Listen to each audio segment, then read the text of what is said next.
নমস্কার বন্ধু, আমার চ্যানেলে সকলকে জানাই স্বাগতম। আজকের ব্লগটা আরম্ভ করছি আমি এখান থেকে। বাজে এখন সকালের 9টা। এদিকে বাজার থেকে চলে এসেছি। বাজারে গেছিলাম, নিয়ে এসেছিলাম নিয়ে এসেছি কাটা মাছ। মা দিকে মাছটা ধুচ্ছে।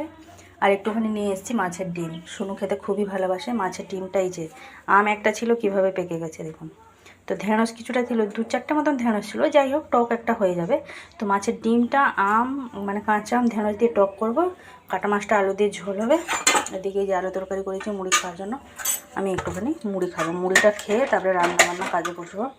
খিদে পেয়ে গেছে আমার। সকালবেলায় আজকে ব্রাশ করে বিস্কুট খেতেই আমি ভুলে গেছি। পুজো করেছি, চান করে পুজো করে সোজা চলে গেছি বাজারে। ওদিকে বাজারটা হয়ে গেছে, শুনু ফোন করলো, আবার ওকে নিয়ে এলাম বাড়িতে। ভুলেও গেছি, বিস্কুট খাওয়ার কথা মনেও নেই। বাজারে গিয়ে মনে পড়েছে একটু জল খাবো, যে সেটাও আমার খেয়াল নেই। তো চলুন প্রথমে খেয়ে তারপরে রান্না করবো। আগে মুড়ি তরকারিটা খেয়ে নিই। এ বাবা, গরম তরকারি ঢেলে দিয়েছি, একটুখানি হয়ে গেছে মুড়ি। যে প্রাণীটি মুড়ি খেতে ভালোবাসেনি তার নাম হচ্ছে সোনু, ঠিক আছে? ওকে পৃথিবীতে মনে হয় যেন সব থেকে কুখাদ্য হচ্ছে মুড়ি। মুড়ি খেতে ওকে একদমই ভালো লাগে না। যদি খিদে পেয়েছে, আমি যদি বলি মুড়ি খা, বলবে মুড়ি খাবো, আমি মুড়ি খাবো না। মুড়ি কে খায়? আমি মুড়ি খাবো না। আজকে আমি যেই মুড়ি আলু তরকারি খাবো বলে মাখিয়েছি, আমাকে বলছে তাহলে আমাকেও দাও, আমিও মুড়ি আলু তরকারি খাবো। আবার শুকনো শুকনো, ঝোল দিয়ে মাখালে হবে না, শুধু আলু দিয়ে মাখাতে হবে। চলে এলাম রান্নাঘরে, এবার রান্নাবান্নার দিকে এগিয়ে যাবো। চলুন তাহলে একটুখানি বসে গল্প করে কাটিয়ে দিলাম সময়গুলো। এবার চলে এসেছি রান্নাঘরে, এবার রান্নাগুলো করবো। এদিকে এই যে মাছ ভাজাগুলো তো হয়ে গেছে। মাছগুলোকে একটুখানি কড়া করে বেশ ভেজেছি। এদিকে সব কিছু মশলাটা কষিয়ে নিয়ে সামান্য একটুখানি জল দিয়ে দিই, যাতে মশলা গন্ধটা উড়ে যাবে, সেই কারণে অন্যদিকে বসেছি মাছের টক। আমটা ঢেঁড়সটা ভেজে নিচ্ছি। এই বাপটা ফোড়নে দিয়েছি শুকনো লঙ্কা আর পাঁচফোড়ন। তখন থেকে আমারই অবস্থা খারাপ। ডিমটাকে ভেজে এভাবে ছোটো ছোটো করে নিয়েছি। আর আজকে মশলাগুলোই শিলে করেছি, কারণ মশলার পরিমাণগুলো কম ছিল, সেই কারণে। মাছের ঝোলে দিদি রেডি। ওদিকে মাছের টকটাতে একদমই টক কমে গেছিলো, জানেন? একটা কাঁচা আম ছিল যেহেতু, আবার যেহেতু মাছ ফাছ রান্না হলে দেখবেন টকটা বেশ কমই লাগে, ওই জন্য আবার 2টো আমসি চটকে দিলাম। জানি না কী হয়েছে, টেস্ট করলে বোঝা যাবে টকটা কত কী এগিয়েছে। এই যে রান্নাবান্না সমস্ত কিছু কমপ্লিট। ঝোল হয়ে গেছে, টক হয়ে গেছে। টকটা আমসি দেওয়ার পরে একদম পুরো ঠিকঠাক হয়ে গেছে। নমস্কার বন্ধু, আমার চ্যানেলে সকলে জানাচ্ছি স্বাগতম। আজকের ব্লগটা আরম্ভ করছি আমি এখান থেকে। বাজে এখন সকালে 7:30। সোনুকে দিয়ে চলে এসেছি, 7টা থেকে পড়া ছিল। তো ওইদিকে ভাতটা বসিয়ে দিয়েছি। অন্যদিকে কালকে রাত্রিবেলা ছোলা ডালটা ভিজিয়ে রেখেছিলাম, তো আজকে আমি শুকনো খাবো। এমনিতে শনিবারটা নিরামিষ খাই, বাট আজকে শুকনো খাবো, সেই কারণে ছোলার ডাল আর লুচি করবো। মাকে ওদিকে দিয়েছি ময়দাটা একটুখানি বলেছি বেশি পরিমাণে মাখিয়ে দিতে। তো রাত্রিবেলা আপনাদের দাদার জন্য লুচি করে দেবো, গরম গরম ভেজে দিলে একটুখানি ওই চানা মশলা করবো রাত্রিবেলা ওদের জন্য, ওটা হয়ে যাবে। আর শুনো তো, আমাদের ছোলা ডাল লুচি খুবই প্রিয়, আমার মতন, সে আমার সাথেই খাবে। তো আজকে ভাত খাবে কি না খাবে সেটা ওর মুড উপরে ডিপেন্ড করে। লুচি ছোলা ডাল খেয়েই ওর থেকে যাবে। তো এদিকে সকালবেলা একটুখানি চা খেতে ইচ্ছা হয়েছিল, ওই জন্য আজকে এই চা করেছিলাম। মা, আমি, শুনু 3জনে খেলাম। চা ফা খেয়ে শুনুকে দিতে গেছিলাম। মা ওদিকে ময়দাটা দিয়েছি, মাখিয়ে দিয়েছে। আর সকালবেলা বসে বসে বাসনগুলো আজকে মেজে দিয়েছে। তো আজকে রান্নাবান্না হবে, মসুর ডালটা আছে, মসুর ডাল আলু দিয়ে তরকারি করব, আর পুদিনা পাতা চাটনি করব। এগুলো হচ্ছে আমাদের আজকে দুপুরে লাঞ্চের মেনু। তো সকাল সকাল লেগে গেছি রান্নাবান্নার কাজে। আর আমাদের ওইদিকে পিছনটার পাড়াটাতে, হাজরা পাড়াটাতে কালী পুজো হচ্ছে, বক্সগুলো বসিয়েছে। কিন্তু প্রত্যেক বছর তো সামনে মাঠে বসানো হয়। বিগত 2-3 বছর হলো মনে হচ্ছে মায়ের দয়া হয়েছে আমাদের উপরে, নাহলে প্রচণ্ড বিরক্ত লাগে, জানেন তো। এই দিয়ে সব বক্সের মুখগুলো করবে নাচানাচি করে। আর তাতে মার তো এমনিতে মার তো প্রথম থেকে একটুখানি হাড়টা দুর্বল মতন আছে।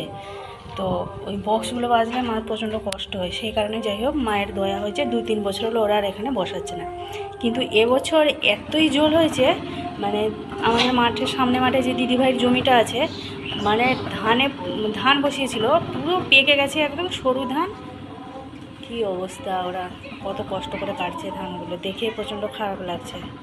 আর প্রত্যেক দিন তো ঝড় জল হয়ে যাচ্ছে। দিনের বেলা যদি ভালো, রাত্রিবেলা বৃষ্টি, নাহলে দিনের বেলা যদি বৃষ্টি, রাত্রিবেলা ভালো। মাঠে ধান কাটছে, এটা হচ্ছে দিদিভাইয়ের একটা বোন, ওই দিদিটা এসছে ধান কাটতে, দিদিটার বাড়ি হচ্ছে কুড়চি, এসছে নিজেই সব ধান কেটে এই যে সব মিলে দিচ্ছে বাঁধে, আর ওই দিকে মাঠে এই যে দিদিভাইটা নিয়ে মেলছে, আর এদিকে মা এই যে ময়দা মাখাতে বসে পড়েছে। মাকে বললাম একটুখানি বেশি পরিমাণে মাখিয়ে দিতে, ওই জন্য মা এদিকে যে ময়দাটা মাখিয়ে দিচ্ছে, সকালবেলায় বসে পড়েছে ময়দা মাখাতে। ময়দাটা মাখিয়ে রেখে দিলে কী হবে, যখন যে যেমন খাবে সেভাবে ভেজে দেবে, সেই কারণে ময়দা মাখাতে হবে। চলুন তাহলে এবার রান্নাবান্নার দিকে এগিয়ে যাই।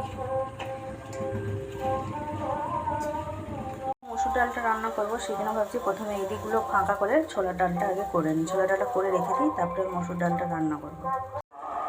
ছোলার ডালটা তো হয়ে গেছে, নিচে নামিয়ে রেখে নিই ওই কোনাতে, আর ওটা হচ্ছে ময়দা মাখানো আছে। এদিকে এই যে মসুর ডাল আলুর তরকারিটা হচ্ছে, অন্যদিকে এই যে পুদিনা পাতার চাটনিটা হয়ে গেছে, এবার ঢেলে নেবো। বেজে গেছে 10টা। এই যে মা এদিকে কাপড় চোপড়গুলো সব ভাঁজ করছে চান করে এসে, আর যে নিয়ে এসেছি লুচি আর ছোলার ডাল, গরম গরম একদম লুচি। শুনো এদিকে আরম্ভ করে দিয়েছে খাওয়া দাওয়া। কেমন হয়েছে? হ্যাঁ,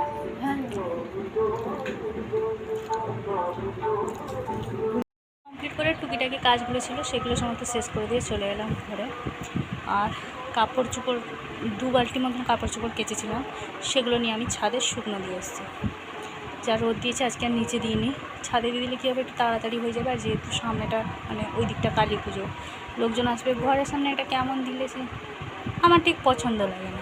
এখন ওই ছাদে ওঠানো আমার এতেই দিয়ে দিই সামনেটা, ওই জন্য আজকে আর দিনই, লোকজন এসছে সবার বাড়িতে, ওই জন্য আজকে দিনে আজকে গিয়ে ছাদেই দিয়ে চলে এসেছি। আজকে আবার নাচের ক্লাসে 4:30 থেকে চানা নিয়ে এসেছিলাম, চানাটা ভিজিয়ে রেখে দিয়েছি। কিছুক্ষণ আগে আপনাদের দাদা ফোন করলো, ও আজকে আসবে না, কাজ আছে, আজকে আসবে না, কালকে সকালে আসবে। চানা ভিজিয়ে দিয়েছি, করে দেবো চানা। ময়দাটাও অনেকটা মাখানো হয়ে গেছে, কিছু করার নেই, যে যেমন খাবে সেরকম করা হবে। তো শুনু গেছে চান করতে, শুনু চলে গেছে চান করতে, পুরো হাঁপিয়ে গেছে একদম, প্রচণ্ড পরিমাণে রোদ বেরিয়েছে।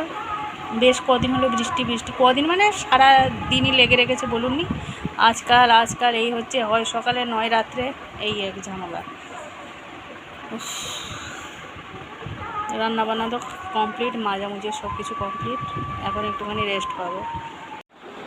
বাজে এখন দুপুরের 2:45, খাওয়া দাওয়া কমপ্লিট, বাসন কুসন মাজামুজি করে রেখে নিয়েছি। ছাদে কাপড় ছিল, আমার একদমই মনে ছিল না, ভুলে গেছিলাম, জাস্ট মনে পড়লো এগিয়ে তুলে নিয়ে এলাম সব। কাপড় তো একদম শুকটি মাছ হয়ে গেছে, পুরো শুকনো হয়ে রোদেতে।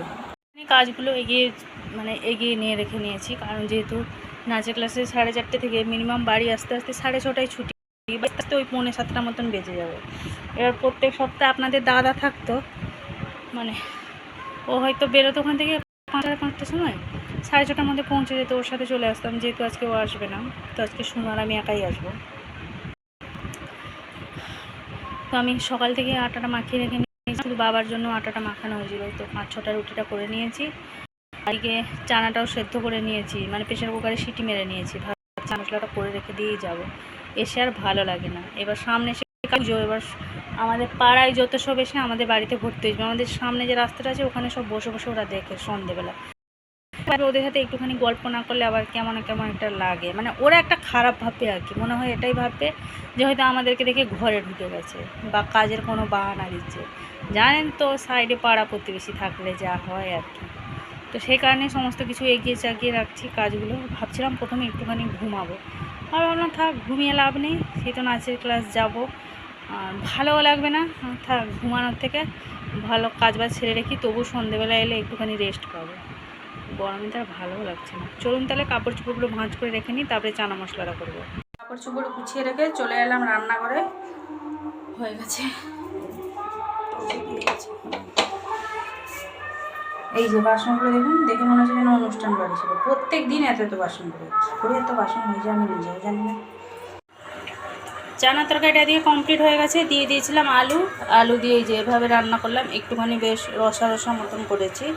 এটা টেনে নেবে, এতটা আছে তো দেখবেন, সন্ধেবেলা এসে দেখবো এর হাফ হয়ে গেছে, একদম মাখা। এবার রেখে দেবো, যা খাবে রাখতে, ফ্রিজে রেখে দেবো,